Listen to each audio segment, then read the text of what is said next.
কানাডার বেগমপাড়ায় দেশীয় সাহেব কারা কারা করছেন অর্থ পাচার, সুইচ ব্যাংকেই বা আছে কাদের টাকা। 4 বছর আগে এসব তথ্য চেয়েছিল দেশের উচ্চ আদালত। শুনানিও হয় কয়েক দফায়, জমা পড়ে কয়েকটি প্রতিষ্ঠান ও ব্যক্তির নাম।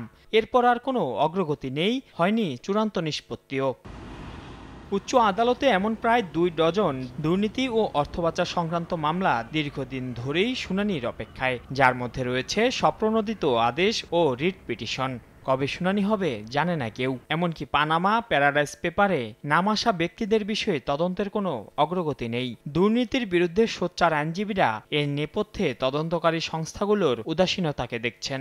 তদন্তটি তো আসলে কোর্ট করবেন না, আলটিমেটলি করবেন হচ্ছে BFIU, CID, anti corruption commission, NBR. তালিকাটি প্রাপ্তির পর মাননীয় আদালত পরবর্তীতে নির্দেশ দিয়েছিলেন যেন তাদের বিরুদ্ধে তদন্ত করা হয়। এই 2 বছর বা 2.5 বছর সময়ে তারা কি তদন্ত করলেন এর কোনো অগ্রগতি আমরা এখন পর্যন্ত দেখতে পাই না। এখন জন্ম সনদ দিয়ে খোলো বিকাশ স্টুডেন্ট অ্যাকাউন্ট, নিজের বিকাশ নিজে কর।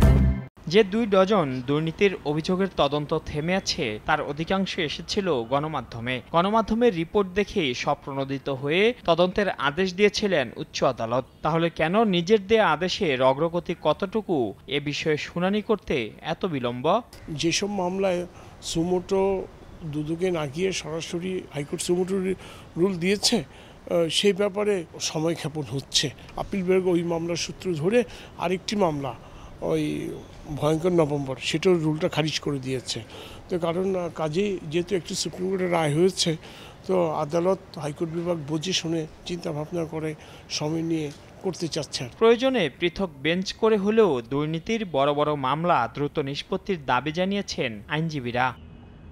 মাইনুল আহসান, সময় সংবাদ, ঢাকা।